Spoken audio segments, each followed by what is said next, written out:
Hello बच्चों, let's read the question. Question says late f comma g is a function from r to r be defined as f of x is equal to mod of x minus 1 and gx is equal to e raised to power x when x is greater than equal to 0 and x plus 1 when x is less than equal to 0.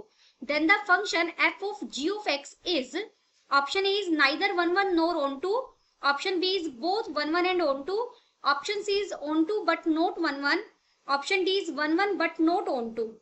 First we see the key concept. Function को अगर हमें 1 1 और on to यहाँ check करना है तो हम graphically approach करेंगे. ग्राफिकली कोई फंक्शन 1 1 है या नहीं है तो आप एक्स एक्सिस के पैरेलल लाइन ड्रॉ करेंगे. एक्स एक्सिस के पैरेलल लाइन अगर ग्राफ को एक से ज्यादा पॉइंट पर कट कर रही है तो हम क्या कहेंगे कि वो फंक्शन 1 1 नहीं है. ओके. और अगर ऑन टू के लिए हम क्या चेक करते हैं कि रेंज अगर को डोमेन के इक्वल हो जाए तो हमारा फंक्शन कैसा होता है, ऑन टू. अब यहाँ फंक्शन f और g दो फंक्शन है, दोनों हमें r से r यानी डोमेन भी रियल नंबर और को डोमेन भी रियल नंबर दिए गए हैं. देखिए f ऑफ x क्या फंक्शन है, f ऑफ x दिया गया मोड ऑफ x माइनस 1 यानी ये वैल्यू x माइनस 1 देगा जब x greater than equal to 1 होगा और ये वैल्यू माइनस x प्लस 1 देगा when x is less then 1, 1 से छोटे होते.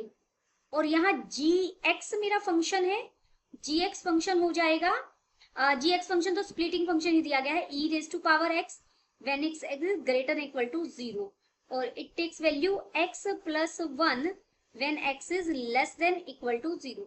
अब हमें फंक्शन क्या फाइंड आउट करना है, f of g of x. This is equal to f of g of x. f function में x की जगह आप क्या रिप्लेस कर दिए, gx रिप्लेस कर दीजिए यानी gx माइनस 1. अब हमने gx is greater than equal to 1. जब gx 1 या 1 से बड़ा है तो ये gx माइनस 1 बनेगा और when gx is less then 1 तो ये बन जाएगा माइनस gx प्लस 1. अब यहाँ हम gx के लिए gx को रखेंगे, gx 1 और 1 से बड़ा कब है, जब आप x को 0 या 0 से बढ़ा लेंगे तो gx की वैल्यू आपकी 1 या 1 से बड़ी ही आएगी तो ये बन जाएगा e raise to power x minus 1.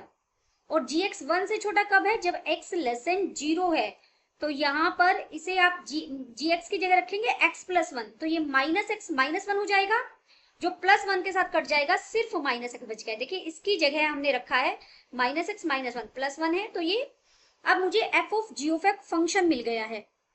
अब हम इसका ग्राफ बनाएंगे, ग्राफिकली अप्रोच करेंगे.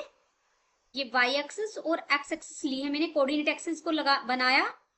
पहले हम बात करते हैं जब हमारा x 0 या 0 से बड़ा है तो ये ex माइनस 1. अगर 0 पर ही हम वैल्यू देखें, इसकी 0 पर वैल्यू क्या मिलती है, 0 मिल रही है तो ये फंक्शन हमारा कैसा हो जाएगा, 0 पर ही वैल्यू 0 ले रहा है. यहाँ पर देखिए e raise to power x का ग्राफ कुछ ऐसे बनता है. अगर मैं सिर्फ x ग्रेटर देन 0 के लिए बात करूं तो ये वाला ग्राफ है e raise to power x का. इसमें से आप माइनस 1 करेंगे तो ये 1 यूनिट नीचे आ जाएगा, बिल्कुल इसकी तरह ऐसे पैरेलल ये हो जाएगा. ये e raise to power x minus 1 का ग्राफ हो गया नीचे वाला. और दूसरा ग्राफ हमें क्या लेना है, माइनस एक्स. माइनस एक्स हमारी कौन सी लाइन होगी, माइनस एक्स मेरी ये लाइन होगी 0 से पहले, ये होगी माइनस एक्स और ये होगी e raise to power x minus 1. अब आप x एक्सिस के पैरेलल कोई भी लाइन लेंगे तो वो पॉइंट्स को कितने पॉइंट, इस ग्राफ को कितने पॉइंट्स पर कट कर रही है, एक से ज्यादा पॉइंट पर कट कर रही है तो हम ग्राफिकली अप्रोच कर रहे हैं और हम कह सकते हैं नोट 1 1. और ये फंक्शन ऑन टू भी नहीं है. ऑन टू कैसे चेक करते हैं ग्राफिकली, देखिए आपका जो को डोमेन है पूरी रियल लाइन है, y एक्सिस की जो वैल्यू है यानी वो पूरी रियल लाइन से आनी चाहिए, लेकिन इस ग्राफ के अकॉर्डिंग तो ये सिर्फ इतनी वैल्यू ले रहा है. जो नीचे y की ये वैल्यूज बच गई, जो x की किसी x को आप कुछ भी रखिए कभी इसकी वैल्यू माइनस 1 नहीं आएगी. x को आप कुछ भी रखिए, f of g of x की वैल्यू कभी भी माइनस 2 नहीं आएगी. नीचे ग्राफ नहीं गया ना तो इसका मतलब रेंज और कोडोमेन इक्वल नहीं है तो नॉट ऑन टू. तो हमारा फंक्शन ना 1 1 है ना ऑन टू है. पूरी वाई एक्सिस के अबाउट फैला होता, क्योंकि कोडोमेन पूरा रियल नंबर है, पूरी वाई एक्सिस के अबाउट फैला होता तो हमारा ऑन टू बनता। तो हमारा यहाँ ऑप्शन ए करेक्ट हो गया। Hope you understood it well. Best of luck. Thank you.